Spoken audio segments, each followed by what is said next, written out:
Hello नमस्ते दोस्तों, स्वागत है आपका स्पेसिफिक स्टडी एरिया में। और आज हम जिस टॉपिक के बारे में चर्चा करने जा रहे हैं वो है एयर यानी वायु। वायु हमारे जीवन में बहुत महत्वपूर्ण है। वायु सूर्य से आने वाली किरणों को भी रोकती है, तो वायु का योगदान हमारे मौसम और जलवायु में होता है। तो वायु ही यह निर्धारण करती है कि कितनी गर्मी और कितनी ठंड रहेगी। तो ये हमारे लिए एक तरीके से जीवनदायिनी भी है। और इसी में हमारी क्या ऑक्सीजन और नाइट्रोजन जैसी गैसें पाई जाती हैं। तो सबसे पहले हम वायुमंडल में संगठन के बारे में बात कर लेते हैं कि आखिर वायुमंडल में कौन कौन सी गैसें पाई जाती हैं। तो ये वायुमंडलीय संगठन,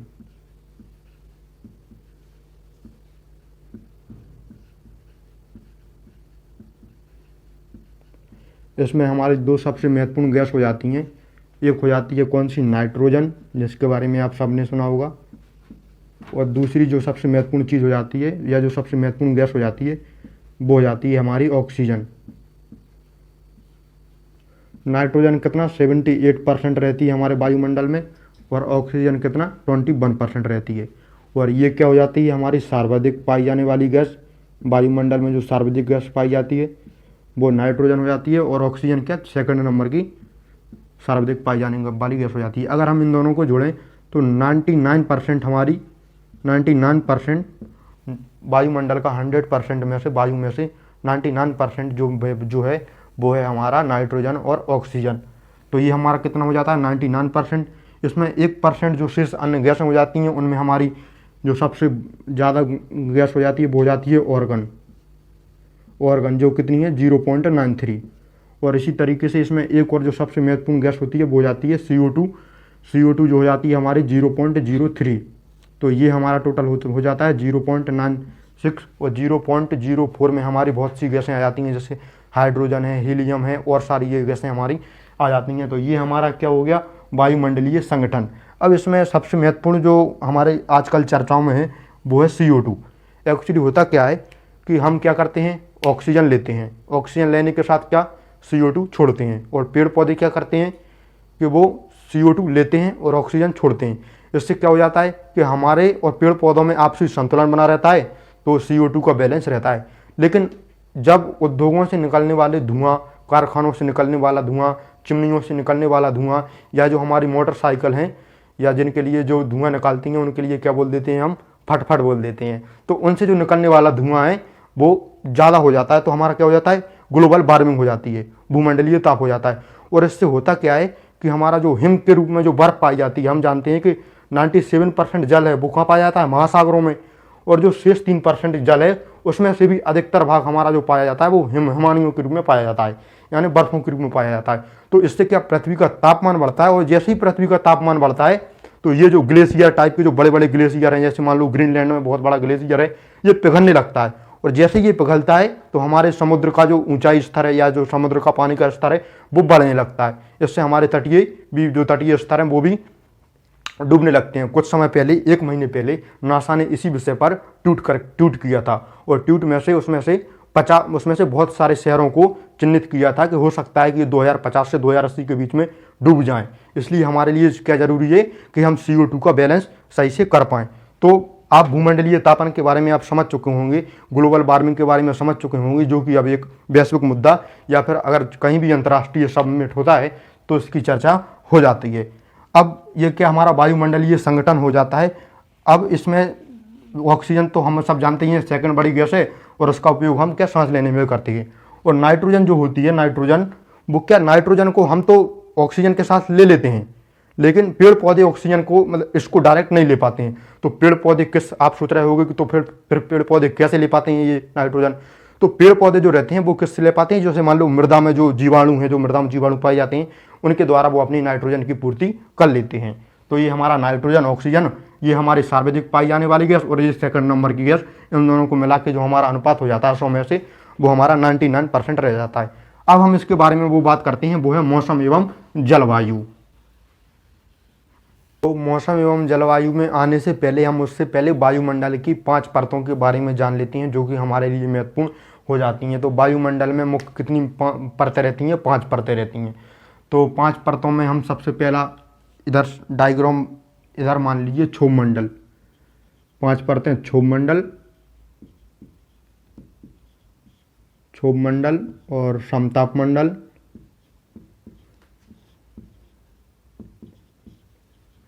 मध्य मंडल, मध्य मंडल के बाद चौथी हमारी जो हो जाती है बाह्य मंडल, या फिर उसके लिए हम आयन मंडल भी बोल देते हैं। और जो हमारी लास्ट रह जाती है वो हो जाती है हमारी बरहीन मंडल। अब हम इन सब के बारे में थोड़ी थोड़ी सी जानकारी ले लें।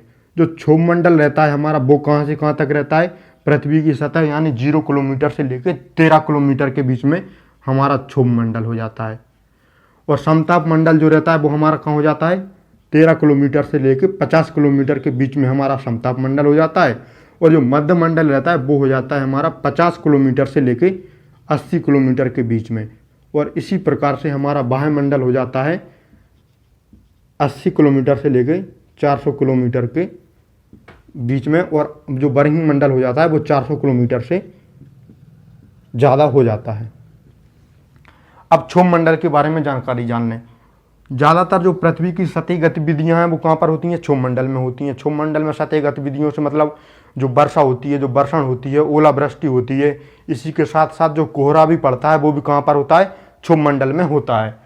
तो इस पर हमारी कौन सी गतियाँ हो जाती हैं, कौन सी गतिविधियाँ हो जाती हैं, वर्षा है, कोहरा है,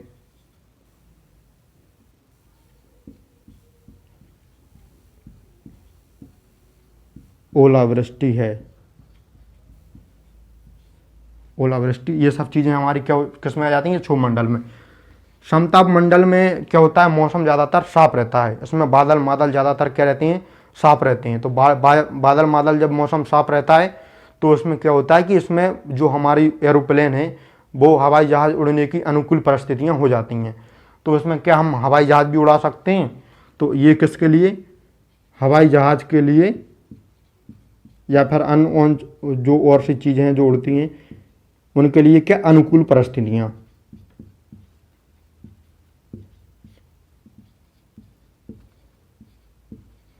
अनुकूल परिस्थितियाँ। और इसका जो सबसे महत्वपूर्ण हो जाता है, सबसे इसमें एक महत्वपूर्ण चीज़ और होती है, वो होती है ओजोन परत।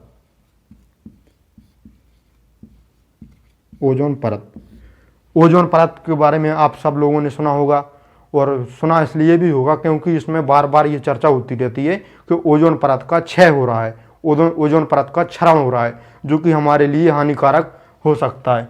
तो ओजोन परत के बारे में आपने सुना होगा।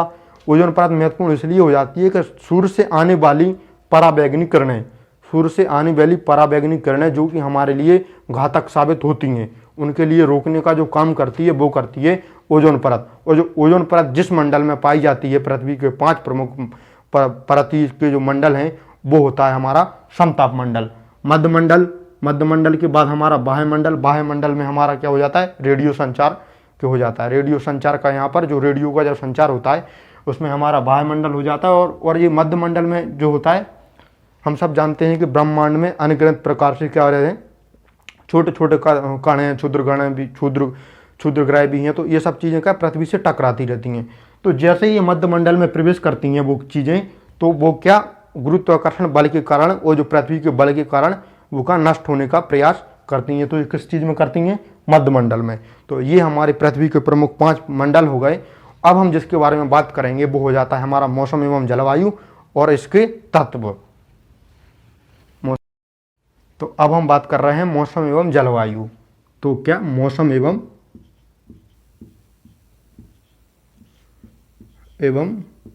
जलवायु, तो मौसम में सबकी अपनी अपनी पसंद रहती है। सबकी अपनी अपनी पसंद से मतलब किसी को ठंडों में रजाई में सोना अच्छा लगता है, तो किसी को गर्मियों में पसीना बहाना अच्छा लगता है, तो किसी को बरसात में चाय और पकौड़े खाना अच्छा लगता है। ये अपनी व्यक्तिगत पसंद है। लेकिन मौसम एक्चुअली होता क्या है, तो मौसम है हमारे दिन प्रतिदिन होने वाली क्या ताप और जो इन सब चीज़ों में वायुमंडल में परिवर्तन हमारा क्या कहलाता है, मौसम कहलाता है। और जो मौसम का ही औसत रूप 20-25 वर्षों का औसत रूप हमारा क्या कहलाता है, जलवायु कहलाता है। जैसे मान लीजिए कि किसी को गर्मियों में अच्छा नहीं लगता, तो वो हर हमेशा ये सोचता रहता है कि गर्मियों के बाद जो मौसम आएगा वो वर्षा का आएगा, उसके लिए वो अनुकूल होगा। तो क्योंकि ये मौसम, ये कैसे आया उसके मन में विचार, क्योंकि उसके लिए ये अनुभव हो गया है 20-25 या 30 या जितने भी सालों से है कि गर्मियों के बाद जो मौसम आता है वो कौन सा आता है, वर्षा का आता है। तो इन्हीं सब 20-25 वर्षों का मौसम की औसत माप हमारी क्या कहलाती है, जलवायु कहलाती है। मौसम का महत्व समझना हो तो मौसम का मैथ में एक और जो चीज़ आती है वो जब मैच होता है तब भी मौसम का अच्छा खासा वो महत्व हो जाता है, क्योंकि उसमें हमारी फेवरेट खिलाड़ी और फेवरेट टीम खेल रहे होते हैं और हम ये प्रार्थना कर रहे होते हैं कि मौसम सही बना रहे, तो मौसम भी इसलिए महत्वपूर्ण हो जाता है। अब मौसम के हम तत्वों के बारे में बात करें, जो मौसम के जो तत्व हैं उनमें कुछ महत्वपूर्ण तत्व हो जाते हैं। उसमें एक हो जाता है हमारा तापमान, तो दूसरा हमारा हो जाता है पवन। ये पवन भोजपुरी वाले एक्टर पवन नहीं है, ये पवन वायु की जो गतिज अवस्था है वो हमारी क्या पवन हो जाती है। और जो तीसरा हमारा हो जाता है वो हो जाता है वायुदाब। और जो चौथे नंबर पे हमारा जो हो जाता है वो हो जाता है हमारी आर्द्रता। तो ये हमारे क्या करते हैं, मौसम एवं जलवायु को प्रभावित करते हैं। अब हम इनके बारे में थोड़ी सी डिटेल में या बेसिक से या फिर थोड़ी इसमें एडवांस से जाके हम क्या करेंगे, इनके बारे में डिटेल से जानकारी लेंगे। तो सबसे पहले हम बात करेंगे किसके बारे में, तापमान के बारे में। तो तापमान, तो तापमान क्या है, तापमान क्या है। तो तापमान का अगर हम शब्द का संधि विकसित करें तो ताप प्लस मान, यानी वायुमंडल में जो उपस्थित ताप है वो हमारा क्या कहलाता है, तापमान कहलाता है। और तापमान को जिस पर मापा जाता है वो हमारा क्या हो जाता है, डिग्री सेल्सियस। जो डिग्री सेल्सियस पर हमारा क्या, सेल्सियस पर हमारा क्या माना जाता है, तापमान माना जाता है। क्योंकि इसकी खोज सेल्सियस ने की थी, इसलिए उनके नाम पर ये रखा गया। अधिकतर ऐसा होता है कि जो जिसकी खोज करता है उसी के नाम पर उस चीज़ के बारे में जानकारी हम पढ़ते हैं। तो ये डिग्री सेल्सियस है, लेकिन इसकी खोज सेल्सियस ने की थी। तो मापा जाता है, तो जो जल का तापमान रहता है वो 0 डिग्री सेल्सियस पर जम जाता है और 100 डिग्री सेल्सियस पर उबाल आ जाता है।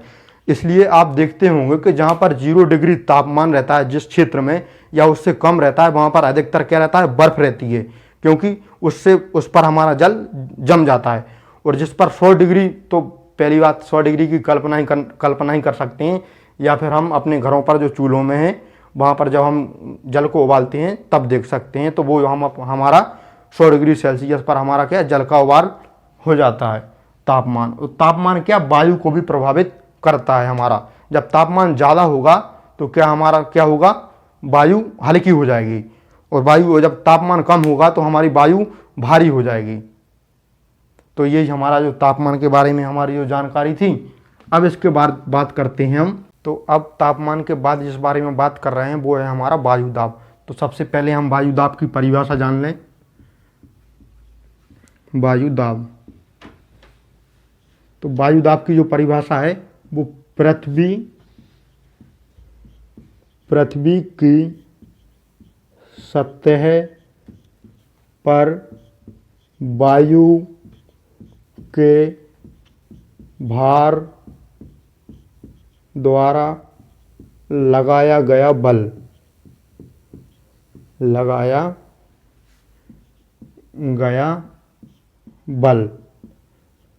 क्या कहलाता है, वायुदाब कहलाता है।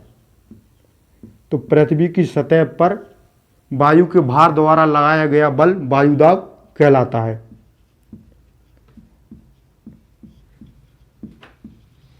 आपको ये जानकर आश्चर्य होगा कि अभी भी हम जिस स्थिति में खड़ रहे हैं हमारे चारों ओर से वायुदाब लग रहा है, लेकिन हो क्या रहा है कि हम जो हमारे ऊपर वायुदाब लग रहा है उसके बाद हमारा शरीर भी उसका विपरीत बल लगाता है, तो इससे हमारे लिए एहसास नहीं हो पाता है। तो और जो सबसे ज़्यादा वायुदाब रहता है वो कहाँ रहता है, समुद्री तटों पर, यानी समुद्री स्तर पर सबसे ज़्यादा क्या रहता है, वायुदाब रहता है। तो जो सबसे ज़्यादा वायुदाब रहता है वो हमारा सबसे ज़्यादा वायुदाब वो रहता है समुद्री तटों या जो समुद्री इलाके हैं उनके पास पर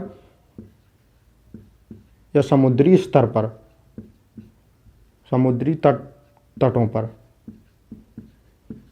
आप में से कई लोगों को सौभाग्य मिला होगा गोवा या मुंबई जाने का, तो उधर आपने टहला होगा तो आपके लिए एक एहसास हुआ होगा कि वायु का दाब यानी वायु बहुत ज़्यादा लगती है। और कई बार क्या होता है कि वो हम पीछे खींचने का भी प्रयास करते हैं, लेकिन हमारा शरीर पर उस पर भारी बल लगाता है, जिससे हमारे लिए एहसास नहीं हो पाता। तो उधर क्या रहता है, सबसे ज़्यादा वायुदाब रहता है।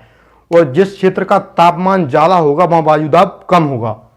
ये एक फैक्ट है, जिस देश का टेम्परेचर ज़्यादा होगा वहाँ वायुदाब कम होगा, वायुदाब कम होगा। और जहाँ टेम्परेचर कम होगा वहाँ वायुदाब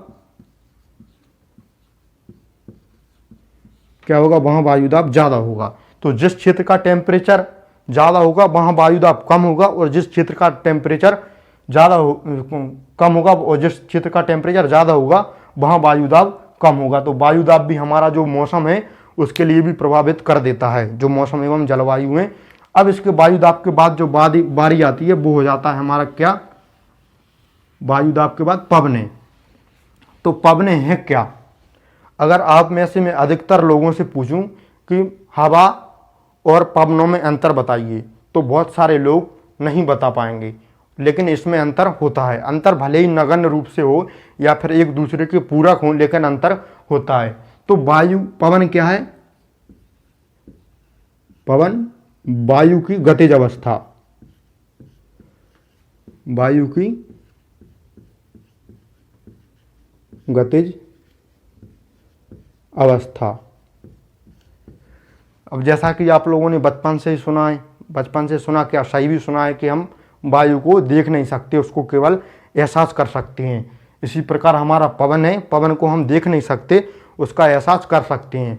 उसका एहसास करने के लिए कई बार क्या, जब तेज पवनें चलती हैं तो क्या हो जाता है, पेड़ के पेड़ भी उखड़ जाते हैं। कई बार तेज पवनें चलती हैं तो क्या, बहुत सारे रेत व धूल उड़ने लगते हैं। और उसका अगर एहसास करना हो तो बाल बड़े करके गाड़ी चलाना, तो जो हमारी जुल्फें उड़ती हैं वो भी पवन के कारण ही उड़ती हैं। तो पवन का कार्य हमारा क्या हो जाता है, पवन वायु की गतिज अवस्था। और ज़्यादातर जो वायु की गतिज अवस्था रहती है वो कहाँ से कहाँ तक जाती है, निम्न वायुदाब से उच्च वायुदाब की ओर क्या करती हैं, पवनें गति करती हैं। तो पवनें क्या हो जाती हैं, वायु की गतिज अवस्था। और पवनों का उपयोग भी हमारे लिए कहाँ तक, मौसम एवं जलवायु में हो जाता है। और ज़्यादातर जो पवनों का नाम दिया जाता है वो नाम उनके दिशाओं के आधार पर दिया जाता है। जैसे जो पश्चिम से पवनें आती हैं उनके लिए हम पश्चिमी पवनें या पछुआ पवनें कह देते हैं। इसी तरीके से जो हमारे मौसम में यानी जो मौसमी पवनें रहती हैं उनके लिए हम दक्षिण पश्चिमी पवनें कह देते हैं। तो पवनें ये हो जाती हैं पवनें। और मैंने पहले ही बताया कि निम्न वायुदाब से उच्च वायुदाब की ओर पवनें गति कर सकती हैं। बहुत सारी पवनें होती हैं, आपके लिए यहाँ पर उनका एक डायग्राम बना के दे दिया जाएगा। और पवनें 3 प्रकार की मुख्य हो जाती हैं। वो हो जाती हैं, एक तो स्थायी पवनें, और एक हो जाता है अपना मौसमी पवनें,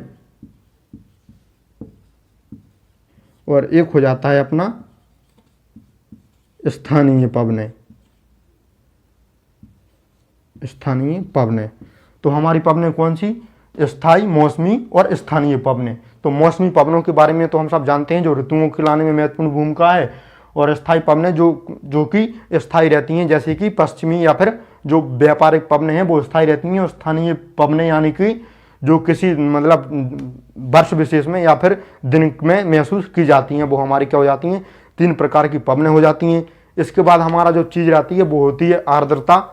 तो अब हम आर्द्रता के बारे में जानकारी लेते हैं। इसी के साथ ही हमारा चैप्टर जो 4 है वायु वो फिनिश हो जाएगा। आर्द्रता महत्वपूर्ण हो जाती है, तो आर्द्रता के बारे में मैं आपके लिए बता देता हूँ। आर्द्रता वो क्या, आर्द्रता की परिभाषा है किसी समय में वायु में उपस्थित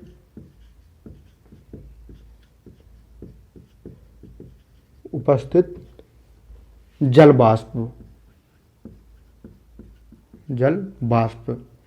वाष्प आर्द्रता कहलाती है।